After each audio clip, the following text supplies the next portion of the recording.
Assalamualaikum warahmatullahi wabarakatuh. Waalaikumsalam warahmatullahi wabarakatuh. Sebelum ke pemaparan materi, izinkan saya memperkenalkan diri. Nama saya Lestari Dwi Apriliani dengan NIM 231311021 dari Prodi Teknologi Biologi 2023 kelas A, Politeknik Energi dan Pertambangan Bandung. Di sini saya akan memaparkan materi dengan judul penentuan unsur mineral menggunakan analisis kimia. Sebelum masuk ke materi, kita harus mengetahui dulu tuh apa sih mineral itu dan seberapa penting analisis kimia dalam menentukan unsur mineral. Mineral itu sendiri merupakan bahan padat yang terbentuk akibat proses alam dan juga memiliki struktur kristal yang teratur. Seberapa penting analisis kimia dalam penentuan unsur mineral ini? Sangat penting karena analisis kimia ini menjadi salah satu kunci dalam penentuan unsur dalam mineral karena memungkinkan kita untuk mendapatkan suatu data yang cukup akurat dan di mana nantinya dengan adanya data tersebut kita dapat memahami sifat fisik, kestabilan serta potensi pentingnya keberadaan mineral tersebut. Dalam analisis kimia ada 3 prinsip penting yang perlu diperhatikan.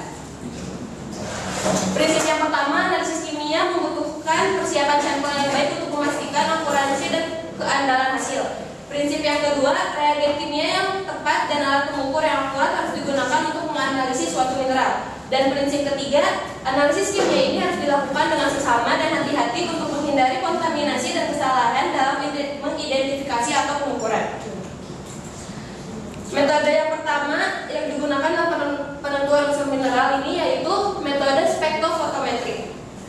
Metode spektrofotometri ini merupakan metode yang menggunakan prinsip absorpsi cahaya oleh suatu zat untuk menentukan konsentrasi unsur dalam mineral. Metode spektrofotometri digunakan dalam penentuan unsur dalam mineral dengan memanfaatkan interaksi antara cahaya dan zat yang diukur pada berbagai panjang gelombang.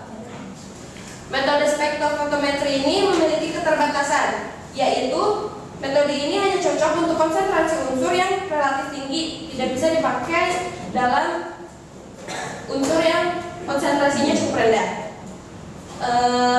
Metode spektrofotometri ini memungkinkan identifikasi presisi unsur-unsur dalam mineral dan mengungkap informasi penting tentang ikatan kimia dengan struktur kristal.